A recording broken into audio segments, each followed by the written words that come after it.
estamos aquí en uno de los espacios también que recuerda el Bicentenario, la exposición Palabras que nos cambiaron. Estamos acompañados de Juan Ignacio Arboleda.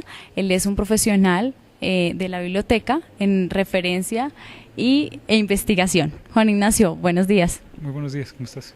Bueno, cuéntanos sobre esta exposición, un panorama general de lo que intentaron mostrar aquí. Como tú dijiste, la exposición se llama Palabras que nos cambiaron, lenguaje y poder en la independencia, y fue curada por la doctora Margarita Garrido, que es la directora de la Biblioteca Luis Ángel Arango. Lo que queríamos mostrar es que uno de los mayores logros de la independencia fue que comenzó a circular un nuevo lenguaje, y este nuevo lenguaje fue el que hizo posible el paso de una monarquía a una república.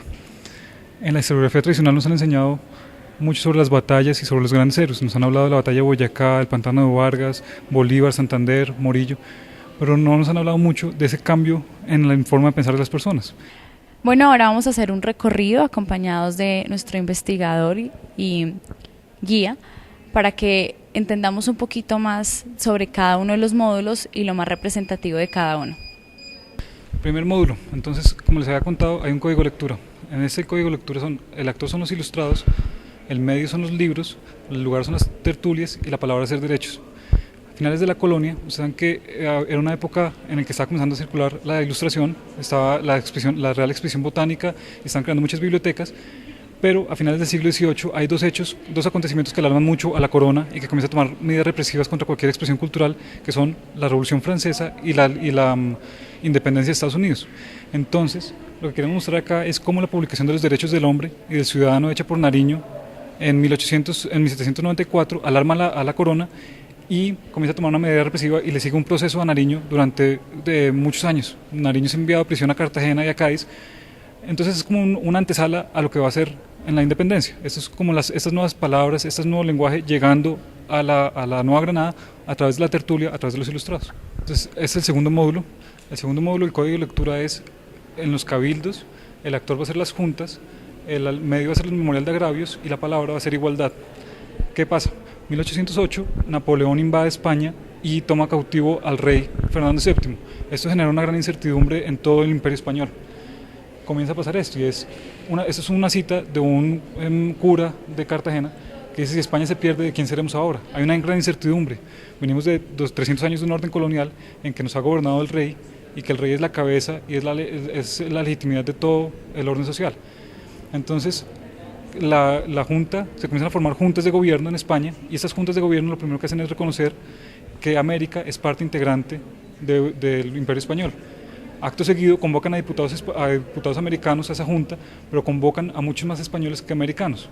Entonces esto genera toda una lucha por la igualdad. Ellos dicen: si somos iguales, debería ser el mismo número de representantes americanos, y eso es lo que están peleando con los memoriales de agravios, esos documentos que son muy conocidos. Entonces, tercer módulo, el código de lectura es en las plazas, a través de las actas, la palabra va a ser soberanía popular y el actor va a ser el pueblo. Entonces, ¿qué pasa? Ya vimos que el rey fue tomado cautivo y que hay una gran incertidumbre. El orden social que dependía del rey en la cabeza está acéfalo. Entonces comienzan a ir a unas teorías del siglo XVI y XVII que decían que la soberanía residía en el pueblo, no en el rey. Pero lo que pasaba es que el pueblo se la cedía al rey. Entonces cuando un rey era injusto, cuando ante la ausencia del rey, esa soberanía volvía al pueblo. Entonces con esas teorías comenzó a circular en la Nueva Granada y se comenzaron a formar juntas de gobierno que convocaban al pueblo como un legítimo soberano. Entonces ahora para gobernar no gobernamos en nombre del rey, sino que gobernamos en nombre del pueblo soberano. Y eso se ve muy bien en la eclosión juntera que hay en esta época. Nosotros hemos oído siempre del 20 de julio, la fecha en que se forma la Junta en Santa Fe. Pero lo bonito de este mapa es que se formaron juntas en muchas partes del país antes de la Junta de Santa Fe. La primera junta que se formó fue la de Quito, el 10 de agosto de 1809, casi un año antes de Santa Fe, que fue reprimida violentamente. Después en Caracas el 19 de abril, pero también tenemos que en Mompox el 2 de julio, entonces en Popayán en Cali el 3 de julio, en muchas partes del país están formando juntas de gobierno y eso termina llevando a que se forme la Junta de Gobierno en Santa Fe. Entonces tenemos que ahora el legítimo soberano es el pueblo, pero también todos los gobernantes tienen susto de que el pueblo se salga a las manos. El pueblo es el que lleva la soberanía, pero el pueblo, una masa, puede salirse de control y puede terminar tumbando a los gobernantes. Entonces tenemos que convocan al pueblo, pero le temen a la plebe. Ahora en el cuarto módulo, y el cuarto módulo va a ser el lugar de la imprenta a la calle, el actor va a ser realistas y patriotas, la palabra va a ser libertad y el medio va a ser la prensa. Entonces nosotros hemos oído muchas veces que la batalla entre realistas y patriotas fue en el campo de batalla a través de armas y de fusiles. Otro batalla que se dio muy importante fue a través de las ideas, y esas ideas se publicaron en pasquines, en periódicos, en panfletos que circulaban por las calles. Entonces, aquí lo que tenemos muy bonito es que es una época en que comienzan a circular muchas ideas, comienza a publicarse, se publican muchos pasquines, se publican muchos periódicos, es una época de proliferación. Saben que a finales de la colonia había muy pocas imprentas en la Nueva Granada, y las pocas imprentas eran controladas por la corona. Cuando comienza la lucha por la independencia, comienzan a comprar muchas imprentas para poder publicar muchos periódicos y transmitir las ideas. A favor o en contra, exacto, realistas o patriotas. Entonces, aquí llegamos a uno de mis módulos favoritos. El lugar va a ser las iglesias, el medio va a ser los sermones, el actor va a ser los curas y la palabra va a ser la independencia, no es herejía. Es una idea muy bonita y muy importante. Toda la vida en la colonia nos habían enseñado que el rey era elegido por Dios. Entonces, en la coyuntura de la independencia, cuando comenzamos a luchar contra la corona, cuando comenzamos a luchar contra el rey, mucha gente sentía la angustia de estar siendo herejes, de estar yendo en contra de la religión, porque les habían enseñado que la religión estaba a favor de los reyes. Entonces, lo que tenemos en este módulo es un documento muy bonito, y es, en 1819, Santander hace un decreto en el que obliga a todos los curas de la Nueva Granada a dar sermones en el que digan que la independencia no es herejía. Entonces tenemos unas citas increíbles, porque para poder justificar ir en contra de los reyes, comienzan a hacer una relectura de la Biblia, comienzan a ir al Antiguo Testamento y se dan cuenta de cómo en el Antiguo Testamento hay algunas citas que muestran cómo Dios le pone como castigo al pueblo un rey. Y tenemos una de las citas más bonitas, que es esta, y se las voy a leer rápidamente, y es: un cura de la provincia de Tunja proclamó a Bolívar como Moisés de nuestro siglo, con la modestia de un José, el celo de un Moisés, la piedad de un Tobías, la ciencia de un Salomón, la mansedumbre de un David, la fidelidad de un Abraham y el valor de un Josué. Le pone a Bolívar todos los atributos de los grandes héroes de la Biblia. Entonces estamos en el sexto módulo. El sexto módulo, el código de lectura, va a ser: el lugar va a ser los congresos, el actor va a ser los diputados, el medio va a ser las constituciones y la palabra va a ser ciudadanía y república. Aquí pues cabrían muchas palabras, pero estas son las principales. ¿Qué pasa? Ya vimos cómo comenzaron a circular estas nuevas palabras, cómo comenzamos a hablar de derechos, comenzamos a hablar de igualdad, comenzamos a hablar de libertad, y cómo la soberanía pasó de ser del rey al pueblo soberano. Pero toda esta soberanía después tiene que ser condensada en un documento. Toda esa soberanía del pueblo tiene que terminar en algún documento.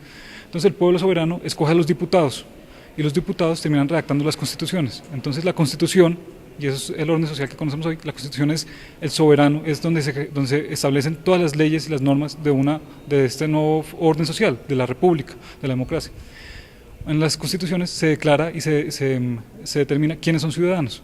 Esta es una cita muy bonita que tenemos de la época de la constitución de Cundinamarca y de Antioquia. Entonces dice que un buen ciudadano es un buen hijo, un buen padre, un buen hermano, un buen amigo y un buen esposo. Una primera pregunta que surge es: ¿y las mujeres? En esta época las mujeres todavía no eran ciudadanas, no tenían acceso a los derechos, aunque jugaron un papel muy importante en la época de la independencia, y eso fue lo que quisimos mostrar con este cartel. Nosotros tenemos algunos casos muy representativos de la participación de las mujeres durante la independencia. El más representativo es la Pola, y esta es una cita de la Pola: aunque mujer y joven me sobra el valor y para sufrir la muerte y 1000 muertes más, viva la libertad. Aquí hay otro caso que también es muy representativo, que es el de María Concepción Loperena en Valledupar, que también fue muy activa durante la independencia. Pero además de las grandes heroínas, había otro papel fundamental que jugaban las mujeres. Aunque las mujeres no eran ciudadanas, tenían que enseñarle a sus hijos varones a ser ciudadanos y a ser buenos patriotas. Ellas tenían que educarlos. Entonces es otro papel fundamental. Entonces estamos en el último módulo. En este módulo el código de lectura es: el lugar van a ser los juzgados, el medio va a ser las querellas, el actor va a ser ya las personas de todas las clases y todos los colores, y la palabra va a ser ciudadanos, aunque aquí podría tener cabida todas estas nuevas palabras que hemos estado hablando. ¿Qué queremos mostrar? Y es: ya hemos visto cómo estas palabras circularon por espacios como las tertulias, las calles, las plazas, los sermones, las iglesias, pero nos preguntábamos qué había pasado con la gente del común. La gente del común había oído esas palabras, pero sí las había utilizado, sí las había apropiado, y eso fue lo que quisimos mostrar en este último módulo. Tenemos dos casos y les voy a mostrar rápidamente. Es un caso increíble, es de una liberta, era una esclava que ganó su libertad, y ella está reclamando porque a su esposo le pusieron preso en Mariquita.